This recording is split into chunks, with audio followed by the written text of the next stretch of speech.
দিনাজপুরের হিলিতে ইউটিউব দেখে হলুদ ও কালো তরমুজ চাষ করে স্বাবলম্বী হয়েছেন সোহেল রানা।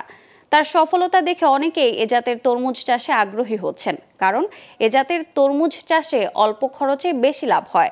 তরমুজ চাষে স্থানীয় কৃষকদের আগ্রহ বাড়াতে সব ধরনের পরামর্শ ও সহযোগিতা করছে হিলি উপজেলা কৃষি বিভাগ। হিলি থেকে মোহাম্মদ লুৎফর রহমানের তথ্যচিত্রের ডেস্ক রিপোর্ট।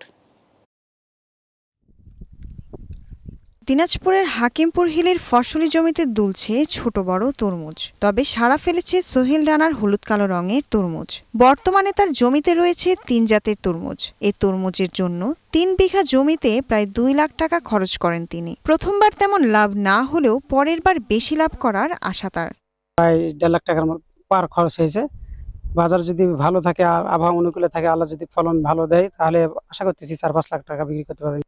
কম খরচে তরমুজ চাষে বেশি লাভ, তাই সোহেলের সাফল্য দেখে এমন জাতের তরমুজ চাষে আগ্রহী হচ্ছেন স্থানীয় যুবকরা। তরমুজের ফলন ইনশাল্লাহ খুব সুন্দর, মানে গাছ খুব ভালো আছে।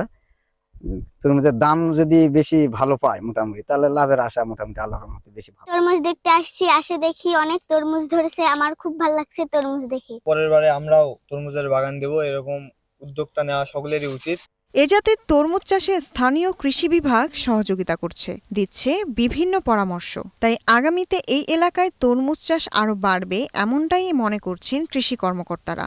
আমাদের কৃষি বিভাগ থেকে যে প্রচারণাগুলো, যে সঠিক সময়ে সঠিক পরিচর্যা, সেগুলো আমাদের ব্লক পর্যায়ে দেওয়া হচ্ছে।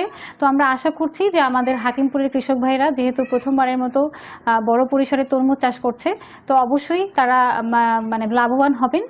এই জাতের তরমুজের চারা লাগানোর মাত্র ৩০ থেকে ৩৫ দিনের মধ্যেই ফল ধরতে শুরু করে, আর প্রতিটি তরমুজের ওজন হয় ২ থেকে ৫ KG. Global television news desk.